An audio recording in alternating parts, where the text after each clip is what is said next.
Creed en sus profetas. Jueves 14 de octubre 2021. Efesios 1.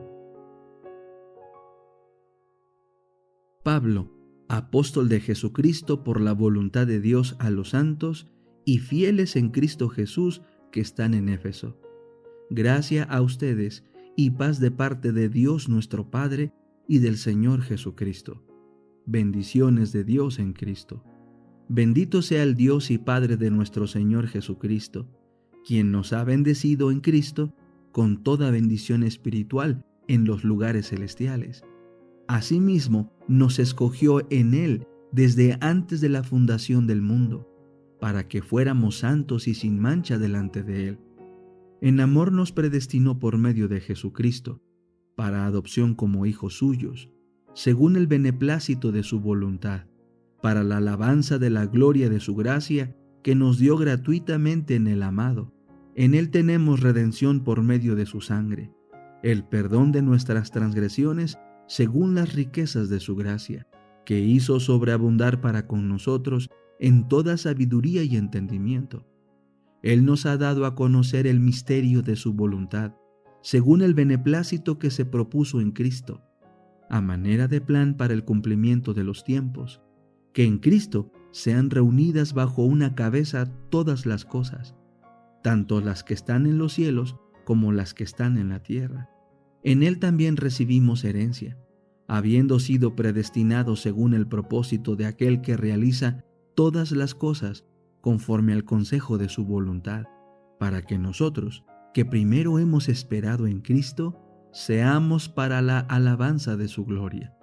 En Él también ustedes, habiendo oído la palabra de verdad, el evangelio de su salvación, y habiendo creído en Él, fueron sellados con el Espíritu Santo, que había sido prometido, quien es la garantía de nuestra herencia, para la redención de lo adquirido, para la alabanza de su gloria, acción de gracias e intercesión.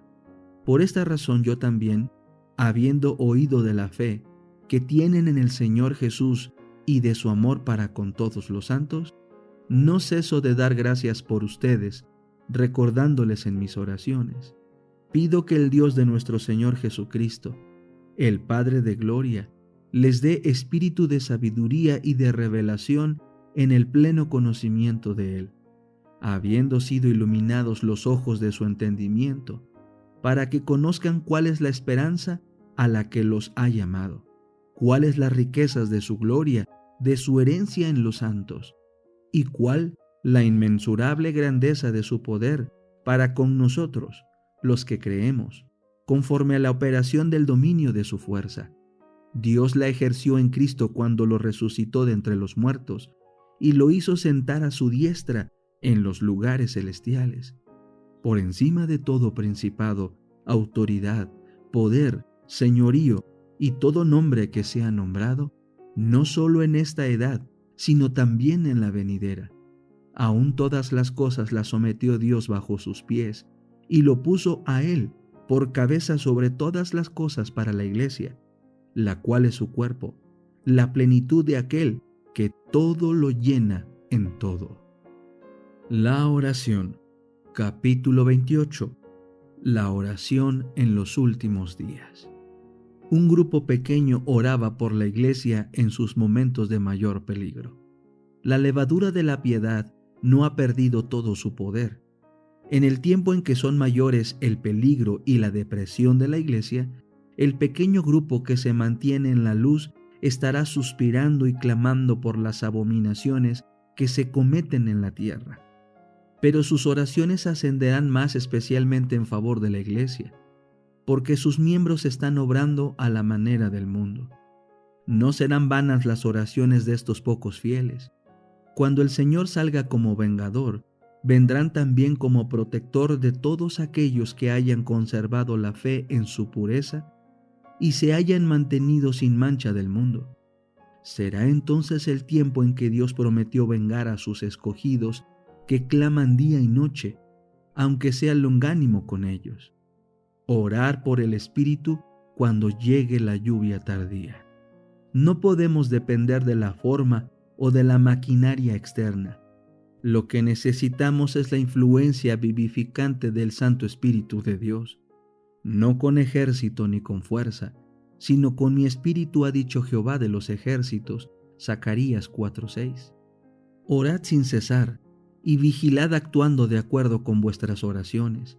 Mientras oren, crean y confíen en Dios. Es el tiempo de la lluvia tardía, en el cual el Señor otorgará liberalmente su espíritu. Sean fervientes en la oración y vigilantes en el espíritu. La oración es la única protección del cristiano en el fin. Vi que algunos, con fe robusta y gritos acongojados, clamaban ante Dios. Estaban pálidos y sus rostros demostraban la profunda ansiedad resultante de su lucha interna. Gruesas gotas de sudor bañaban su frente, pero con todo su aspecto manifestaba firmeza y gravedad. De cuando en cuando brillaba en sus semblantes la señal de la aprobación de Dios, y después volvían a quedar en severa, grave y anhelante actitud.